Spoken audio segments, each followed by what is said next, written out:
Hello అందరికీ, welcome to my channel. ఎలా ఉన్నారు అందరూ? ఈరోజు మనం దొండకాయ వేపుడిని ఈజీగా ఎలా తయారు చేసుకోవాలో చూసుకుందాం.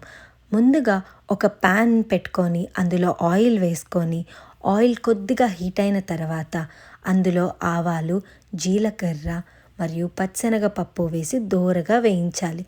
అవి కొద్దిగా వేగిన తర్వాత అందులో ఎండుమిరపకాయలను మరియు పచ్చిమిరపకాయలను వేసి దోరగా వేయించండి. ఇప్పుడు కరివేపాకు కూడా వేసి కరివేపాకుని చిటపటలాడనివ్వాలి.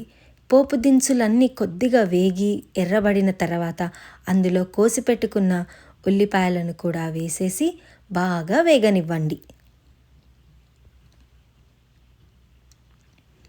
ఉల్లిపాయలు అనేవి కొద్దిగా వేగిన తర్వాత ఇప్పుడు అందులో కావాల్సినంత సాల్ట్, కొద్దిగా పసుపు వేసి మరొకసారి కలపండి.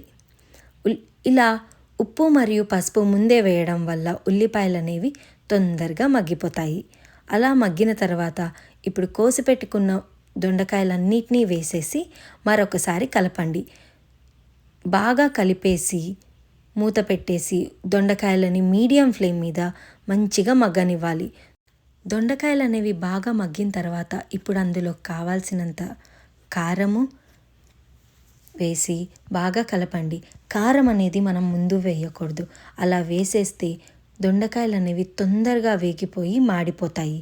ఇప్పుడు ధనియాల పొడి వేసి బాగా వేయించండి. దొండకాయలు అనేవి బాగా మగ్గిపోయి వేగిపోయిన తర్వాత లాస్ట్లో కొబ్బరి పొడి ఉంటే కొబ్బరి పొడి వేయండి. కొబ్బరి పొడి ఉన్నవాళ్ళు కొబ్బరి పొడి వేయండి, లేని వాళ్ళు స్కిప్ చేసేయచ్చు. ఎలా వండినా దొండకాయ వేపుడు అనేది చాలా రుచిగా వస్తుంది.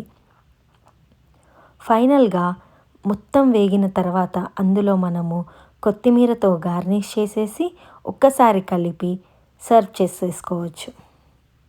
ఫైనల్గా దొండకాయ వేపుడు రెడీ అయిపోయింది.